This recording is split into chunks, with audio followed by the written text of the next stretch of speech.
Bonsoir, bienvenue à Atelier Librairie. Non. Bonsoir, bienvenue dans les catacombes de l'Atelier Librairie, le livre voyageur non pas animé par Fabienne Roch, parce que ce désordre est mon fait, mais animé par Bruno Lalonde. Et nous sommes à Montréal le 23 juin 2022. Alors, encore une troisième journée consécutive à essayer de réparer ce qui est réparable. Suite à ma vidéo d'hier, j'ai réfléchi à cette chose-là quand même assez invraisemblable quand on y pense, que c'est le père de la déconstruction qui a...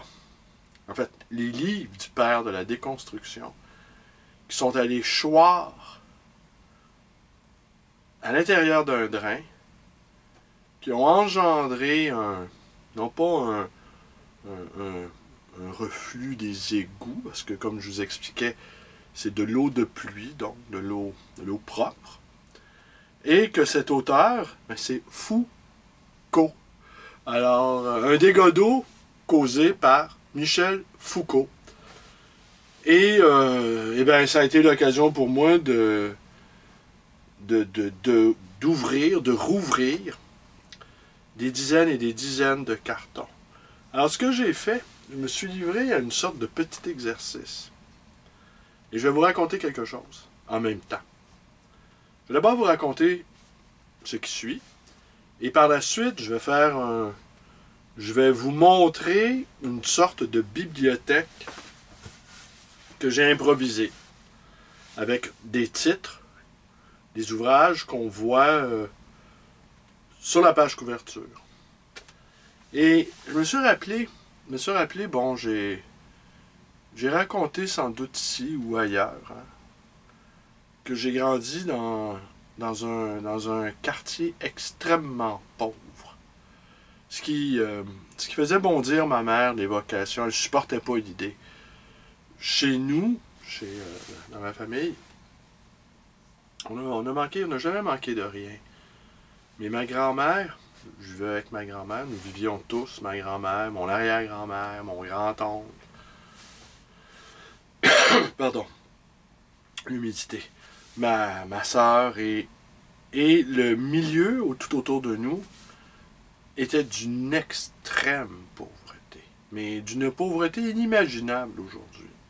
Absolument inimaginable. Est-ce que nous allons y retourner à cette pauvreté? On a l'impression, en tout cas j'ai cette impression, que le système craque de partout. Et qu'un dégât d'eau survient là, surgit ici. Et donc, pour en revenir à cette extrême pauvreté, même qui était de la misère noire, disait ma grand-mère. Et ma grand-mère qui avait connu, donc, qui avait été très marquée par la crise économique de 1929, avait un rapport très distancié avec les objets. Elle avait des vêtements, peu de vêtements de qualité qu'elle n'osait pas porter pour ne pas les user. Mon grand-oncle avait quelques paires de chaussures qu'il n'osait pas porter pour ne pas les abîmer. Les belles choses, on les utilisait peu pour pas... pour qu'elles restent en l'état. Alors les gens faisaient attention à leurs choses. Et après, bon, vous connaissez la suite, société d'hyperconsommation, où les objets ont cessé d'avoir un caractère, je dirais presque sacré. Il n'y a pas que la nature qu'on met à mal, il n'y a pas que l'habitat naturel qui est détruit par les activités humaines. Même les objets ont perdu de leur caractère sacré. Même les objets sont devenus des objets à détruire, des objets à consommer, des objets qui n'ont plus de valeur en eux-mêmes. Alors il nous faudra faire également le deuil des objets, je pense. Ce que j'observe aujourd'hui, c'est que la pauvreté monte. Les conditions... Excusez-moi. En plus, j'ai chopé un virus. C'est pas la COVID, mais mon énergie est assez basse. Hein? Et l'atmosphère ici, bon, ben là, ça s'est asséché. J'ai asséché le sol. Mais le niveau d'humidité était assez élevé. Il ne cesse de diminuer. Je jette un œil sur le thermostat.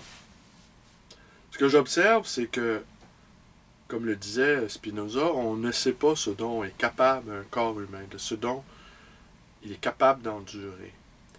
Et je pense que cette mémoire de la précarité, de l'extrême pauvreté, est bien présente dans les esprits d'une certaine manière.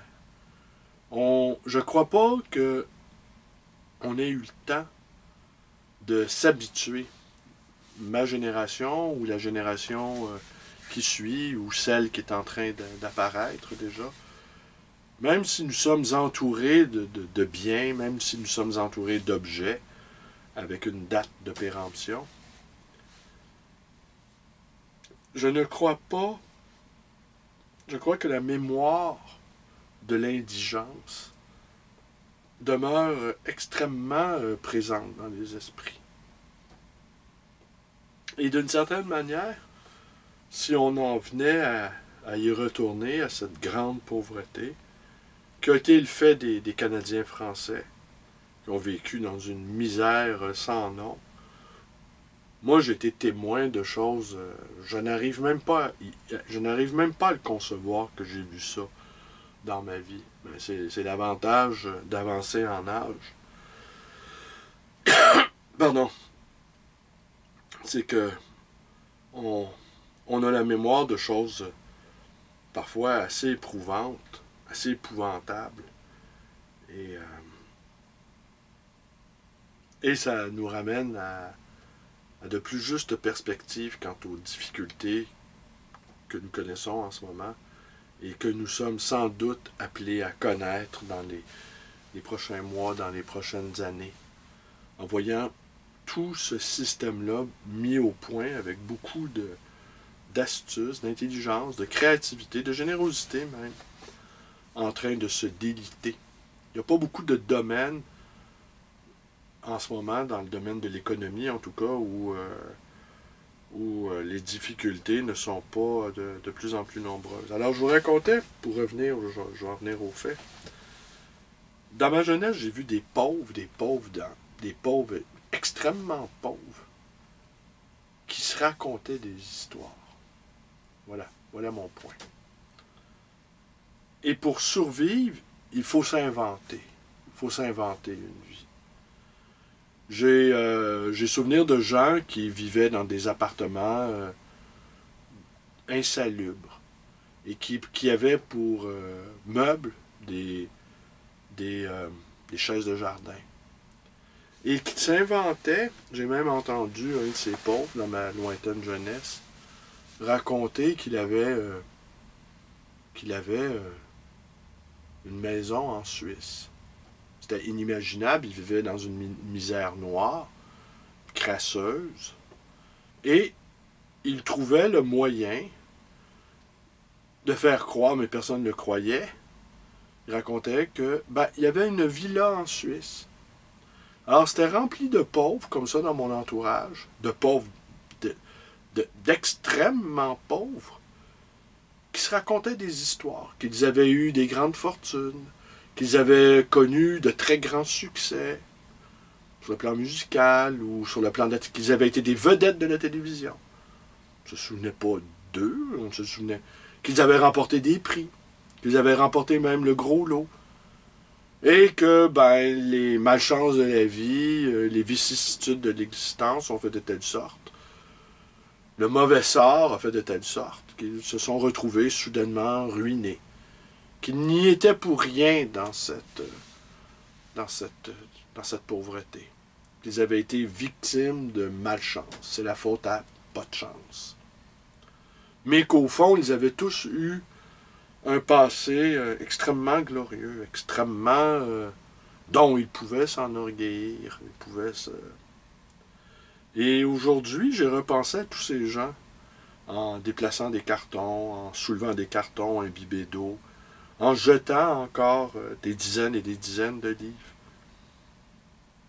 J'ai pensé à ces gens qui, à coup de rêve,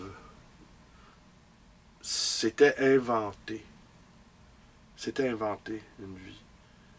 Les gens de gauche ont beaucoup de mal à concevoir qu'un pauvre n'éprouve pas d'envie face à l'extrême richesse. Parce que le pauvre se dit que s'il avait l'opportunité d'être très riche à nouveau, parce qu'il ne faut pas oublier, dans son esprit, il n'est pauvre que temporairement, et ce n'est qu'un accident.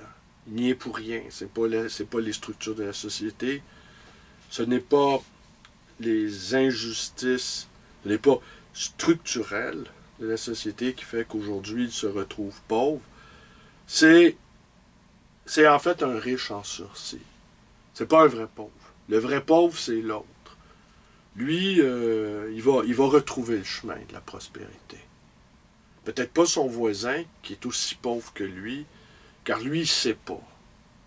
Mais lui, il le sait que sa pauvreté n'est que temporaire. Et qu'il va retrouver le chemin de la richesse. Alors pour les pauvres, les vrais pauvres, être riche, au fond, c'est normal. Il n'y a pas le sentiment, contrairement à ce qu'on pourrait imaginer. Le vrai pauvre n'est pas animé par un sentiment de révolte. Au pire, il est animé par un sentiment de fatalisme. Ça, c'est le pauvre vaincu, le pauvre qui sait qu'il ne sortira pas de sa condition. Mais la grande majorité des pauvres n'acceptent pas leur condition. Considèrent que leur pauvreté n'est que circonstancielle, qu'elle est le fruit du hasard, d'une malchance, que ce n'est pas le fruit d'une société qui fonctionne avec l'injustice. Pour fabriquer un seul riche, il faut beaucoup, beaucoup, beaucoup de pauvres. Le pauvre ne se voit pas comme ça. Et souvent, c'est pour ça que les pauvres ont beaucoup d'admiration pour les riches. Et c'est pour ça également que les riches, et là-dessus ils se rejoignent, les riches considèrent parfois comme des pauvres en sursis et considèrent que les pauvres, c'est des riches manqués, c'est des riches entravés. C'est des riches que si par malheur on leur offre l'opportunité de devenir riches à leur tour et même d'aller piger dans la richesse, eh bien, ils n'hésiteront pas à le faire. Alors, les riches voient dans chaque pauvre un riche manqué, finalement. Et les pauvres eux-mêmes se voient comme des riches entravés. Alors, c'est pour ça qu'il y a une sorte de... Ils se rejoignent parfaitement, au fond. Le type qui vit dans une misère atroce et qui très sincèrement, croit, ou en tout cas aime croire, qu'il possède une résidence secondaire à Genève, eh bien, il est exactement dans le même état d'esprit que le riche des quartiers aisés de Montréal, qui, quand il se compare à la fortune des Bezos ou des Gates ou des autres, eh bien, se considère pauvre. Et se considère peut-être même un pauvre en sursis. Alors, les uns et les autres sont toujours en sursis. Il faudrait être capable de pratiquer une sorte de, je dirais, d'une bienheureuse indifférence quant à la richesse ou la pauvreté. De cette bienheureuse indifférence, sommes-nous capables? J'aime penser que les gens qui lisent, qui réfléchissent, qui retournent aux classiques de base, qui nous ont enseigné au fond que tout passe, qu'au fond, richesse et pauvreté, c'est de peu d'importance, eh bien, j'aime à penser que les gens formés par les lettres et par la philosophie, la poésie, considère au fond l'expérience du passage sur Terre étant la seule chose vraiment qui compte. Alors aujourd'hui, je me suis amusé, alors c'est ce que je vais faire, je vais nous faire une petite promenade, non pas à l'intérieur des catacombes, mais j'ai filmé des titres que j'ai mis. Alors c'est comme si j'avais recréé, à l'instar de ce pauvre avec ses chaises de jardin qui s'imaginait posséder une résidence en Suisse, j'ai recréé une sorte de décor factice, parce qu'au fond, je ne vais pas passer ma vie ici. Ici, c'est un lieu où les livres sont en transit, j'espère. Mais c'est possible que certains d'entre eux me survivent. Alors voilà, on va y aller pour la visite guidée maintenant. En gardant présent à l'esprit que c'est un pauvre qui s'imagine recréer la bibliothèque du Vatican.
Voilà, j'ai mis en évidence certains titres, tentant de me donner l'illusion que de cet amas de papier, de ce fatras de livres, eh ben, j'ai reconstitué une sorte de bibliothèque où les titres révélés, apparaissant au regard,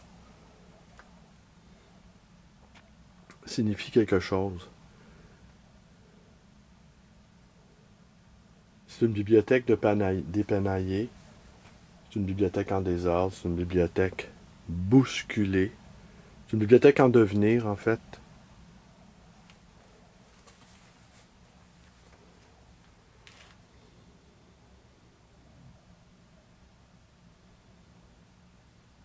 Je vous remercie d'être avec moi, portez-vous bien et à demain.